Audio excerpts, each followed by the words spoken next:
बहुत खुशनसीब है वो लोग जिनकी माएँ हैं। मेरे वालिद साहब का इंतकाल करीब 30 साल पहले हुआ। 22 मार्च 2022 ये वो दिन है जब मैंने अपनी दुनिया खो दिया था। 22 मार्च 2022 को तकरीबन 20 दिन पहले रात के 10 बजे का वक्त मैं मेरी वालदा के साथ हंसी मजाक कर रहा था। ज़रा भी ऐसा लगा नहीं था कि आगे क्या होने वाला है। मैंने कहा कि मम्मी मुझे एक दावत में जाना है, मैं दावत में जाके वापस आता हूँ। और मैं चला गया। मुझे घर पहुँचने में लेट हुआ। मेरी वालदा मेरे बहन के पास थी, वो अपने घर चली गई। दूसरे दिन मेरे भाई का फ़ोन आता है कि वालदा को ब्रेन स्ट्रोक हुआ है। वो 20 दिन अस्पताल में कैसे हमने निकाले। मुझे ऐसा लगता है मैं पूरा वक्त मेरी माँ को देना चाहता था। मैं वो स्क्रीन पर देख रहा था कि उसके हार्ट बीट्स किस तरीके से ख़त्म होते जा रहे थे। शायद वो अपने बच्चे की आवाज़ खामोशी में भी सुन रही थी कि ये सब छोड़ना चाहता है। अपनी आवाम की मोहब्बत, ना उसको MP चाहिए ना MLA चाहिए, वो मेरे साथ रहना चाहता है।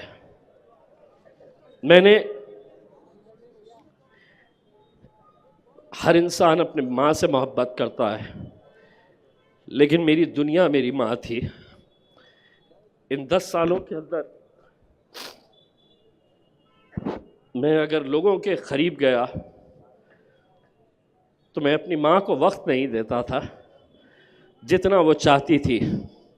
रात में 1 बजता हो 2 बजता हो, वो बेड के सामने एक स्क्रीन लगा हुआ था CCTV का। वो इंतज़ार करती थी कि कब गाड़ी आएगी, कब उसका गुड्डू आएगा।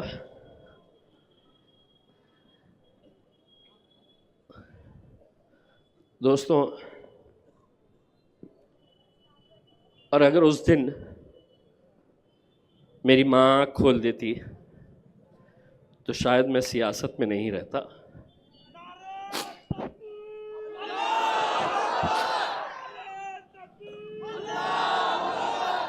क्योंकि दुनिया में तुम हर चीज़ पा सकते हैं, दौलत, शोहरत, नाम, हर चीज़ तुम्हें मिल सकती है। नौजवानों, मैं तुमसे ही अपील करना चाहूँगा, ये दौलत को जाने मत देना। बहुत खुशनसीब है वो लोग जिनकी माएँ हैं। मेरे वालिद साहब का इंतकाल करीब 30 साल पहले हुआ।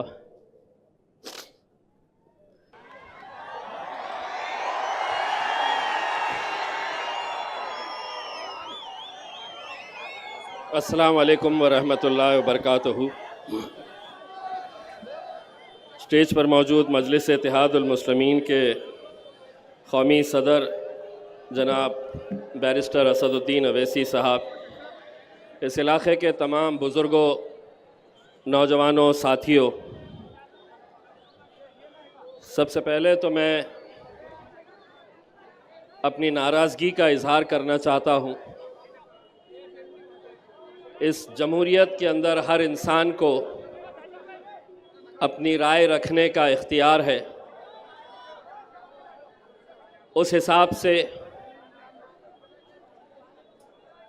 किसी ने अगर अपनी राय रखी है तो आप उसको माने या ना माने, यह आपके हाथ में है लेकिन जिस तरीक़े से पिछले 2 दिनों के अंदर सोशल मीडिया के ऊपर जो गलत बयानी की जा रही है, जो गलत पोस्ट डाले जा रहे हैं, मैं आपकी नाराज़गी समझ सकता हूँ, लेकिन हम अपने बुज़ुर्गों का एहतराम अगर नहीं करेंगे तो फिर कौन करेगा। ऐसे हालात पैदा मत करिए कि राजनीति के अंदर इख्तिलाफ हो सकते हैं, आप राजनीति के अंदर एक दूसरे के मुखालिफिन हो सकते हैं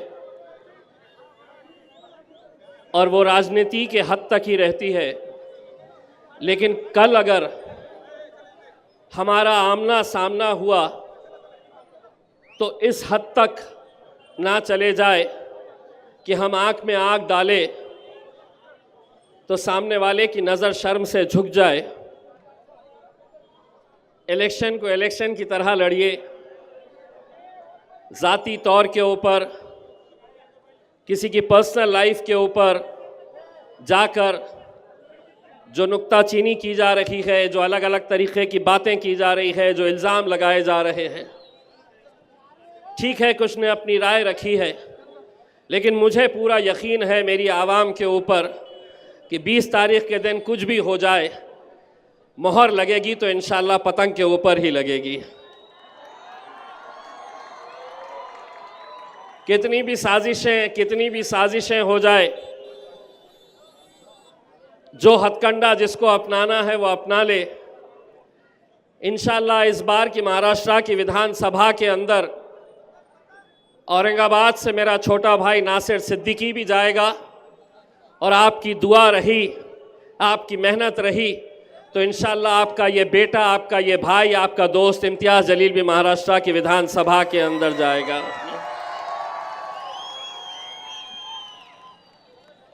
मैं आज कुछ बातें आप लोगों के बीच में रखना चाहता हूँ। लोग सियासत में अपने अपने तौर के ऊपर आते हैं, अपना कोई मकसद होता है, कोई वजह होती है। मैंने मेरे 24 साल के पत्रकारिता के करियर को छोड़कर जब मैं आया था तो उस वक्त सिर्फ एक ही मंशा थी, एक ही इरादा था। और मुझे आज भी असद साहब का वह जुमला याद है कि जब पहली मर्तबा मैंने असद साहब को ये कहा था कि असद भाई मैं इलेक्शन लड़ना चाह रहा हूँ औरंगाबाद से, तो असद भाई बड़े हैरान हो गए थे कि इतना अच्छा करियर, लाखों रुपए की सैलरी, कंपनी की तरफ से गाड़ी, हर चीज़ अल्हम्दुलिल्लाह।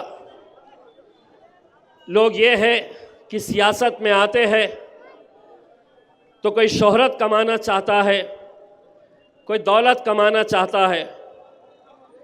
अल्हम्दुलिल्लाह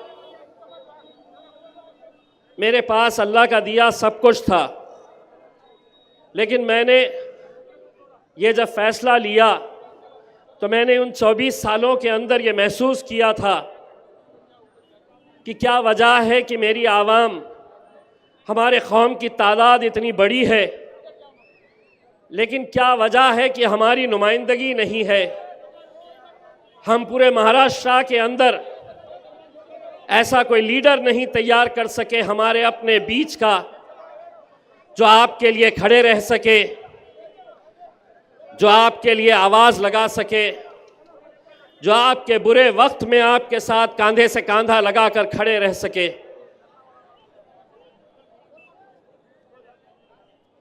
आता ते ट्रॅफिकला बंद करायला सांगा साहेब। कल मोदी साहेब आले होते तर त्यांनी बंद केले होते।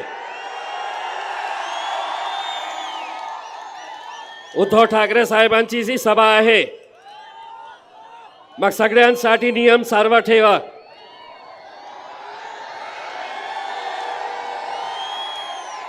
इलेक्शन कमीशन का जब कानून आता है तो उसमें जो कानून नरेंद्र मोदी और उद्धव ठाकरे के लिए है वही कानून इम्तियाज जलील के लिए भी है।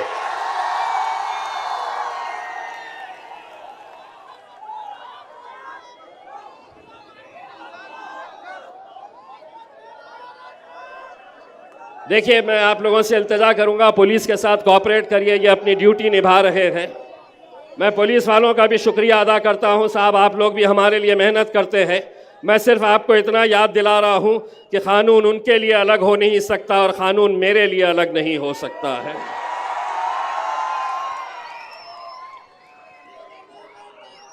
और नौबत तो ऐसी लेकर आ गए हैं, अगर वो इतना अच्छा काम देश के अंदर इतने सालों से कर रहे हैं तो नरेंद्र मोदी साहब को औरंगाबाद में आने की जरूरत पड़नी ही नहीं चाहिए थी।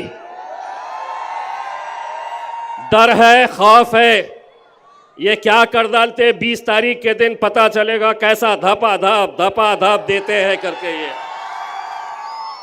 तो मेरे भाइयों, हर इंसान अपनी अपनी सोच के हिसाब से आता है, लेकिन पिछले कुछ महीनों में जब से मैं राजनीति के अंदर आया हूं, कुछ ऐसे लोगों की ऐसी भद्दी बातें मुझे सुनने को मिली है। मेरा छोटा लड़का, जिसका सियासत में कोई दिलचस्पी नहीं है, वो जब भी इस तरह के बयान किसी के मुंह से यूट्यूब के ऊपर सुनता है, सोशल मीडिया के ऊपर देखता है, तो वो मुझसे ये सवाल करता है कि डैडी, आप कैसा ये सब चीज़ें बर्दाश्त करते हैं? ये खुलेआम आपके खिलाफ झूठ बोलते हैं, आपको गुस्सा नहीं आता है क्या? मुझे आता है गुस्सा, मुझे भी आता है, खराब मुझे भी लगता है, लेकिन फिर मेरे सामने दो सवाल आ जाते हैं कि क्या मैं महज चंद लोगों की वजह से मैं अपने चाहने वालों को छोड़ दूं? मेरे सामने ये सवाल आता है कि कितने लोग ऐसे हैं यहां पर इस शहर के अंदर जिनकी सुबह, दोपहर, शाम सिर्फ एक ही नाम से चलती है, जिनका धंधा, जिनका कारोबार, जिनकी राजनीति, जिनकी सियासत सिर्फ एक ही नाम से चलती है, और वो नाम है इम्तियाज जलील।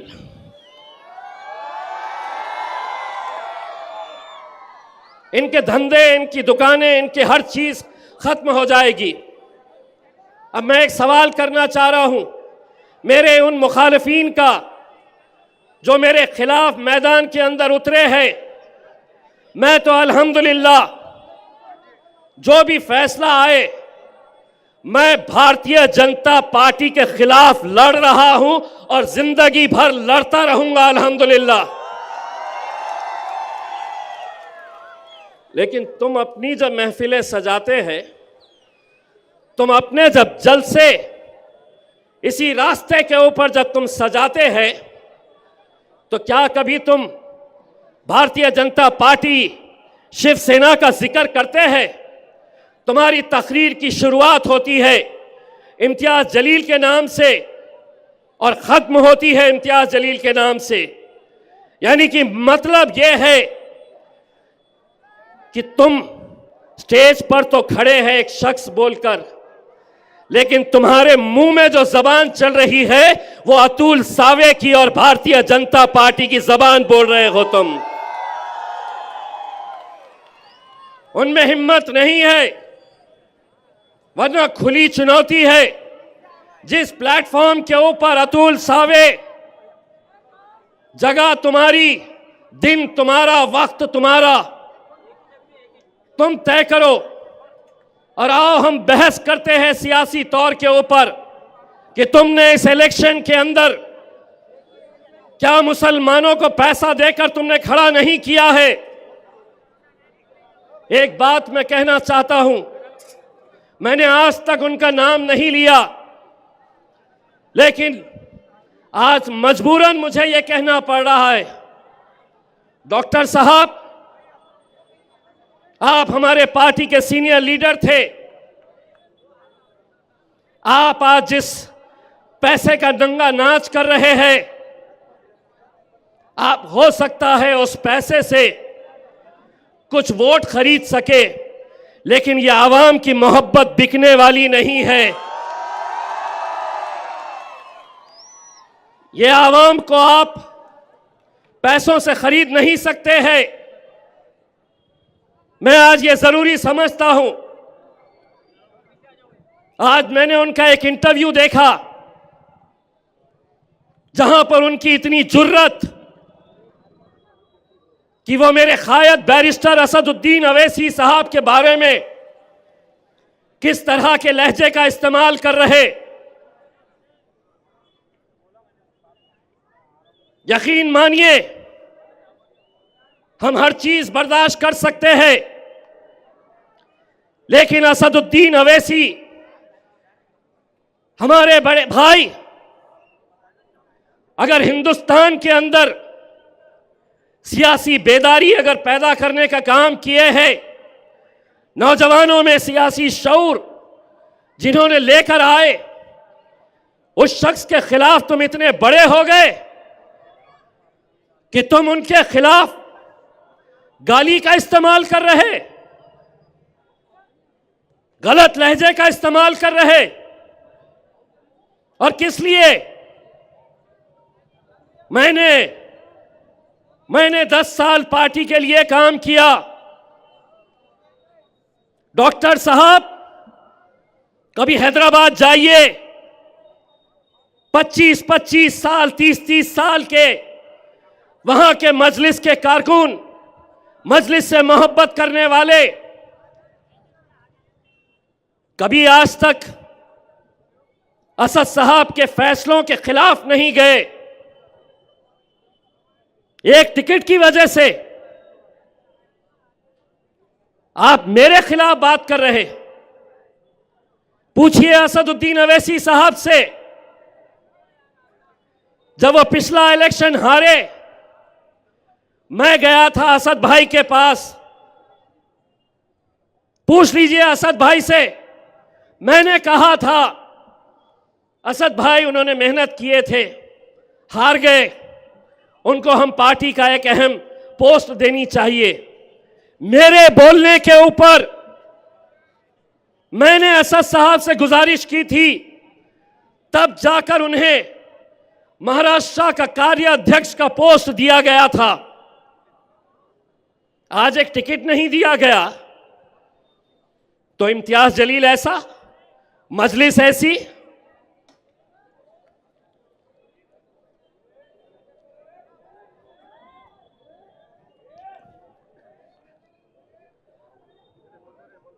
मजलिस ऐसी, असदुद्दीन अवैसी साहब ऐसे। क्या हम ये नहीं जानते हैं? डॉक्टर साहब लीजिए एक और खुलासा करता हूं। लोकसभा के इलेक्शन के वक्त आपने कैसा किरदार अदा किया था, एक एक सबूत बैरिस्टर असदुद्दीन अवैसी साहब के पास है। ये जीत कर आएगा नहीं, खैरे को चलाओ। आपका दामाद डॉक्टर हर पेशेंट को पकड़ पकड़ कर यह कहता कि इम्तियाज जलील जीतने वाला नहीं है, खैरे को वोट दो। हद तो यह हो गई कि यही डॉक्टर शाहगंज की किसी सभा में, जहां असदुद्दीन अवैसी साहब आने वाले थे, वहां पर बैनर के ऊपर साहब की तस्वीर नहीं नजर आई। 3 दिन तक स्टेज पर बैठे बैठे असद साहब डॉक्टर साहब का फोन लगा रहे कि हो गई होगी गलती, लेकिन अपनी एक तस्वीर के लिए तुम साहब का फोन नहीं उठा रहे, मेरे असद भाई का फोन नहीं उठा रहे। कौन से तुम्हारी शाहरुख खान के जैसी तस्वीर है जो लगाना चाहिए था वहां पे?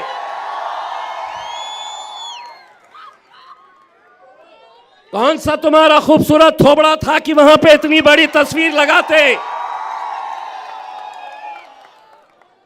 कई जगह पर कई ऐसे लोग हैं जो हमारे, लेकिन अगर इतनी बड़ी पोस्ट के ऊपर बैठा हुआ शख्स अपने कायद का फोन नहीं उठा रहा क्योंकि किसी ने उनके ऐसे पोस्टर के ऊपर उनका तस्वीर नहीं लगाई तो सोचिए उसकी जहनियत कैसी होगी। यकीन मानिए डॉक्टर साहब जिस तालीमी इदारों को औरंगाबाद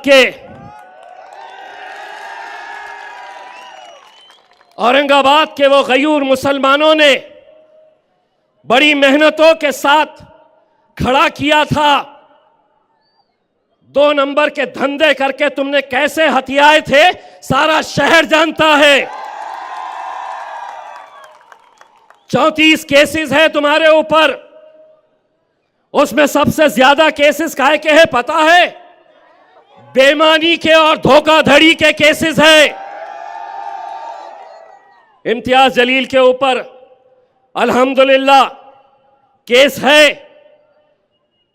तो कहीं किसी शराब की दुकान को लेकर, कहीं गरीबों की मदद कोरोना के वक्त में करने के लिए, कहीं आदर्श का घोटाला जब हुआ, आंसू गैस छोड़े गए, वो मोर्चे की वजह से। मैं आप लोगों को सिर्फ ये बात कहना चाहता हूं मेरे भाई, अगर आप ये समझ रहे हैं कि यहां पर वोट हम बांट देंगे, हमारा वोट बढ़ जाएगा, जो भी फैसले जो भी कर रहा है मैं सर आंखों पर रखता हूं, लेकिन मैं भी जब मैदान में उतरता हूं तो मैं भी इस्तिखारा करके निकलता हूं। मैं भी अल्लाह की रजा, इस्तिखारा की नमाज पढ़कर, मैं अल्लाह की रजा लेकर और यही दुआ करता हूं, या अल्लाह ये मेरे लिए, मेरी कौम के लिए अगर बेहतर है तो तू मेरी मदद कर। और वो तमाम लोग जो मेरे खिलाफ आज हुक्म जारी कर रहे हैं, मैं उन्हें बड़े अदबन इल्तिजा के साथ ये कह रहा हूं, अगर अपना ईमान के ऊपर यकीन है तो एक बात ये भी समझ लेना, अल्लाह ने ये कहा है तो इज़्ज़ु मन तशा व तज़िल्लु मन तशा, इज्जत का और जिल्लत का देने वाला खुदा है मेरे भाई।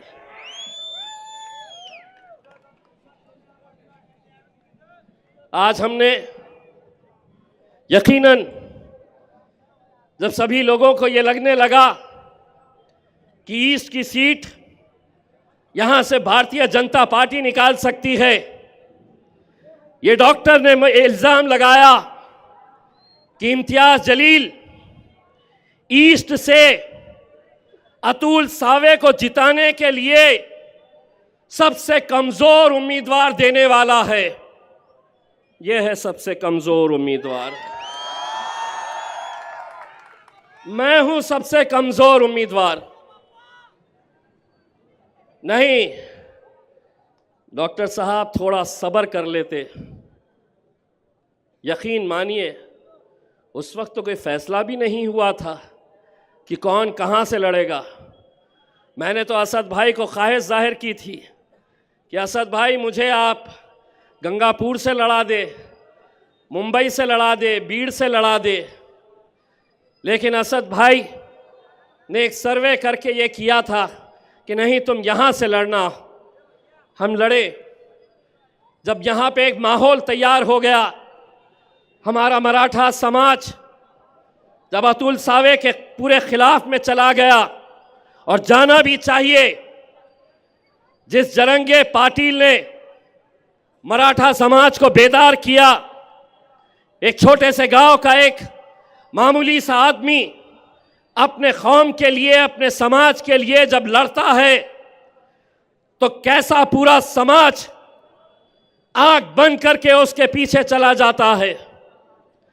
जब उन्हें यह एहसास हुआ कि मराठा समाज हमारा साथ नहीं देगा, अतुल सावे गार्डियन मिनिस्टर थे, जब वहां पर जरंगे पाटिल और उनके समर्थकों पर लाठीचार्ज किया गया, ये इम्तियाज जलील है महाराष्ट्र के हिंदुस्तान की पार्लियामेंट के अंदर महाराष्ट्र के 48 मेंबर ऑफ पार्लियामेंट है, लेकिन उस पार्लियामेंट के अंदर किसी और ने नहीं, इम्तियाज जलील ने खड़े रहकर पूरे पार्लियामेंट के अंदर जरंगे पाटिल का नाम लेकर यह कहा था कि हमें सीखना चाहिए जरंगे पाटिल से, जिसने एक आदमी ने पूरे महाराष्ट्र की नाक में दम करके रखा है हुकूमत की।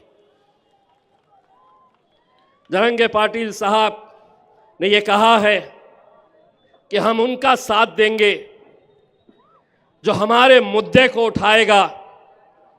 जरंगे साहब, आपने तो मुझसे बोला भी नहीं था, लेकिन उसके बावजूद चाहे वो मैं हूं या मेरे कायद बैरिस्टर असदुद्दीन अवैसी साहब हो, उन्होंने हमेशा आपका समर्थन किया है, तायीद किया है। और मैं आज आपको इस एफिडेविट के जरिए, इस वचननामा के जरिए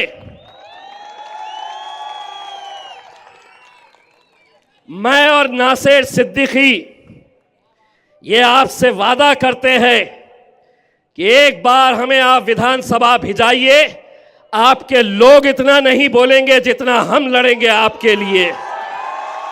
ये है एफिडेविट। लेकिन अगले 2-3 दिनों के अंदर क्या क्या साजिशें होने वाली है, आप अच्छी तरह से समझ सकते हैं मेरे भाई। आप ये समझ लीजिएगा कि किसी के बोलने पर अगर हमारा यहाँ का वोट अगर तकसीम हो गया, तो आप समझ लीजिएगा वो वोट सीधा भारतीय जनता पार्टी की झोली में जाने वाला है। सरकार उनकी है, प्रशासन उनकी है, पुलिस उनकी है। हर तरीके से वो अपने बल का, अपनी ताकत का इस्तेमाल करने वाले हैं। हमारी आपकी ये जिम्मेदारी है कि हम लोग इस इलेक्शन को कैसे लड़ते हैं। 20 तारीख हमारे लिए बहुत मायने इसलिए रखता है, और ये सीट जो है, यकीन मानिए सारे हिंदुस्तान की नज़र इसलिए लगी हुई है कि सभी लोग जानते थे कि यहाँ पर मुझे हराने के लिए 28 मुस्लिम उम्मीदवार खड़े किए गए थे। 10 तो पीछे हो गए, 2-3 के फॉर्म्स रिजेक्ट हो गए, अब भी 15 है। कौन है ये जिनके 20-20 ऑटो रिक्शा दौड़ रहे हैं, जिनकी सभाओं में, जिनकी रैली के अंदर 300-300, 500-500 वाली महिलाएं भी वहां पर साथ में घूम रही हैं? कौन दे रहा है ये पैसा?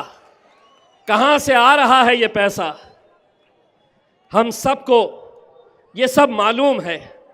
लेकिन अगर हम बढ़ गए तो शायद 5 महीने पहले जो हमारी ख्वाहिश थी,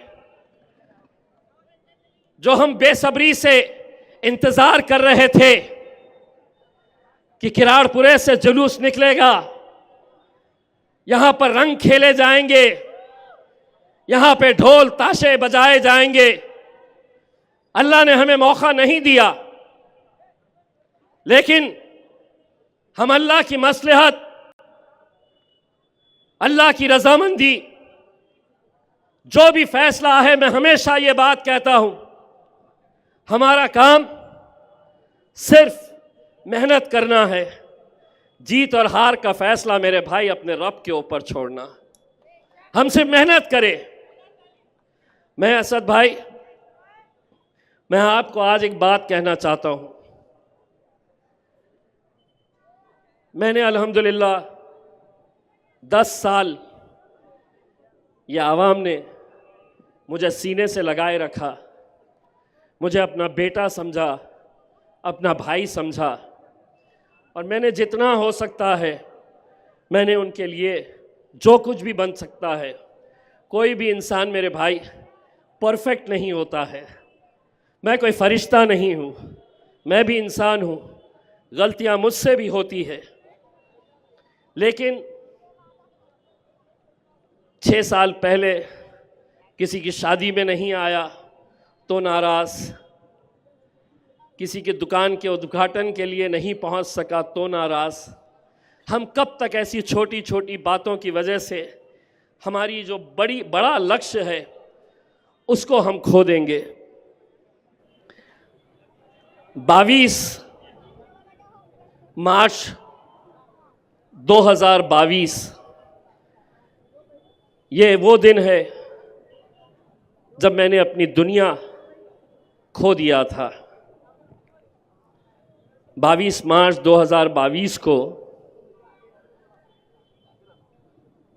तकरीबन 20 दिन पहले रात के 10 बजे का वक्त मैं मेरी वालदा के साथ हंसी मजाक कर रहा था। ज़रा भी ऐसा लगा नहीं था कि आगे क्या होने वाला है। मैंने कहा कि मम्मी मुझे एक दावत में जाना है, मैं दावत में जाके वापस आता हूँ। और मैं चला गया। मुझे घर पहुँचने में लेट हुआ। मेरी वालदा मेरे बहन के पास थी, वो अपने घर चले गई। दूसरे दिन मेरे भाई का फ़ोन आता है कि वालदा को ब्रेन स्ट्रोक हुआ है। वो 20 दिन अस्पताल में कैसे हमने निकाले। मुझे ऐसा लगता है मैं पूरा वक्त मेरी माँ को देना चाहता था। मैं वो स्क्रीन पर देख रहा था कि उसके हार्ट बीट्स किस तरीके से ख़त्म होते जा रहे थे। शायद वो अपने बच्चे की आवाज़ खामोशी में भी सुन रही थी कि ये सब छोड़ना चाहता है। अपनी आवाम की मोहब्बत, ना उसको MP चाहिए ना MLA चाहिए, वो मेरे साथ रहना चाहता है।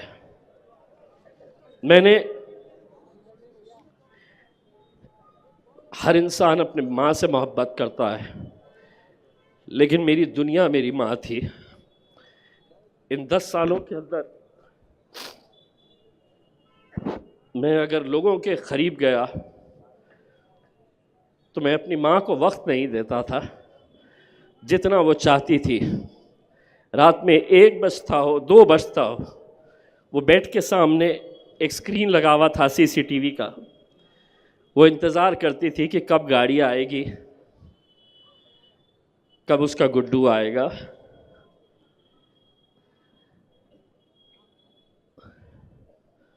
दोस्तों, और अगर उस दिन मेरी माँ आँख खोल देती तो शायद मैं सियासत में नहीं रहता।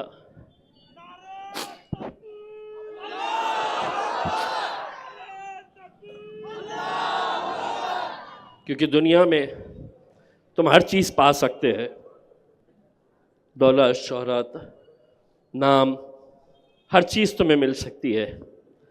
नौजवानों, मैं तुमसे ही अपील करना चाहूँगा, ये दौलत को जाने मत देना। बहुत खुशनसीब है वो लोग जिनकी माएँ हैं। मेरे वालिद साहब का इंतकाल करीब 30 साल पहले हुआ, तो मुझे बड़ा एक भाई की हैसियत से, नतीजा कुछ भी आए, एक बात यहाँ से ज़रूर लेकर जाना, मुझे वोट देना नहीं देना, मुझे इतना अफसोस नहीं होगा, लेकिन कभी किसी की माँ मिल जाए मुझे और वो मुझसे अगर ये कहे कि बेटा तुम्हारे बोलने की वजह से हमारा बेटा अब हमें मोहब्बत से देखता है, गले लगाता है, प्यार करता है, तो मैं समझूंगा इसमें मेरी जीत है। मेरे भाइयों,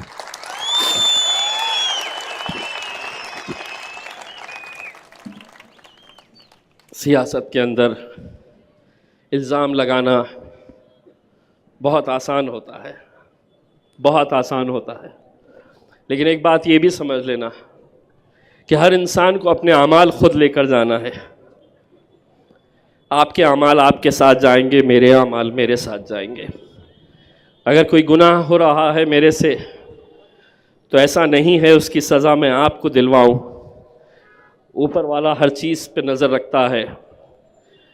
और ये फ़ैसले जब मैं लोगों के मुंह से सुनता हूं कि इम्तियाज़ जलील ने ऐसा किया है, इम्तियाज़ जलील, में शुरुआत में बहुत मुझे भी ख़राब लगता था कि कैसे बेबुनियाद इल्ज़ाम मुझ पर लगाए जा रहे हैं, कैसा कहते हैं।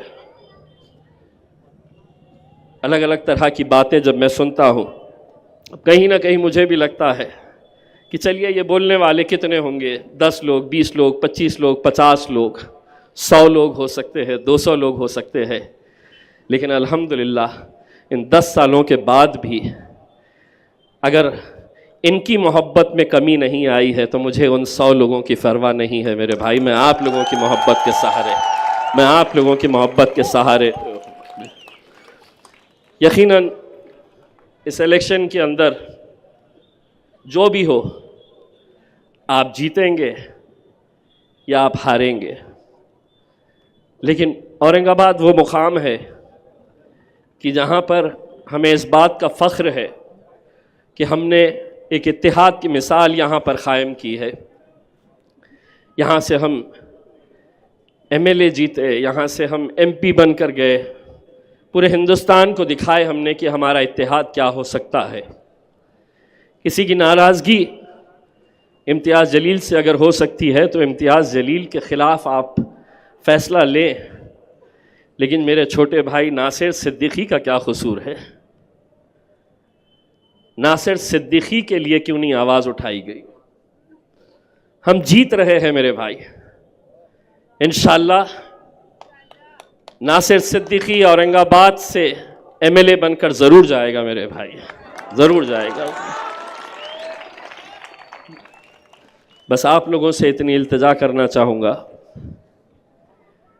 कि 20 तारीख के दिन अगर हमारा वोटिंग परसेंटेज अगर 80% से कम है तो आप समझ लीजिएगा कि 23 तारीख तक इंतज़ार करने की ज़रूरत नहीं रहेगी। हमारा फ़ैसला 20 तारीख के दिन ही हो जाएगा, क्योंकि उन इलाक़ों के अंदर जिस तरीक़े की वोटिंग की तैयारियां की जा रही है, 5 महीने पहले लोकसभा का जब इलेक्शन हुआ तो 30%, 22%, 52%,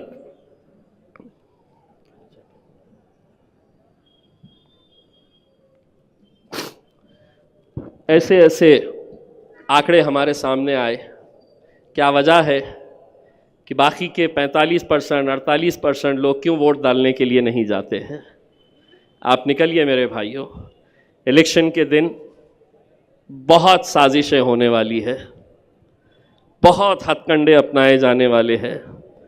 आपके इलाके का माहौल ख़राब करने की कोशिशें की जाएगी ताकि आपके हमारे घर की माएँ और बहनें ना निकल सके। यह आपकी ज़िम्मेदारी है। और मैं तमाम उन माँओं और बहनों से अपील करना चाहूँगा कि फ़जर के नमाज के बाद फ़ौरन आप आकर लाइन में खड़े हो जाए। 7 से 10 बजे के बीच में जितनी हमारी घर की माएँ और बहनें हैं उनको आप वोटिंग करवा दें, और उसके बाद इंशाअल्लाह आप लोग भी लाइन के अंदर खड़े रहे। बस जाते जाते फिर से एक बात कहना चाहूँगा, मेरा यकीन बहुत है इस बात के ऊपर, तो इज़्ज़ु मन तशा तज़िल्लु मन तशा, इज़्ज़त का और ज़िल्लत का देने वाला खुदा है मेरे भाइयों। बहुत बहुत शुक्रिया, जज़ाकल्लाह।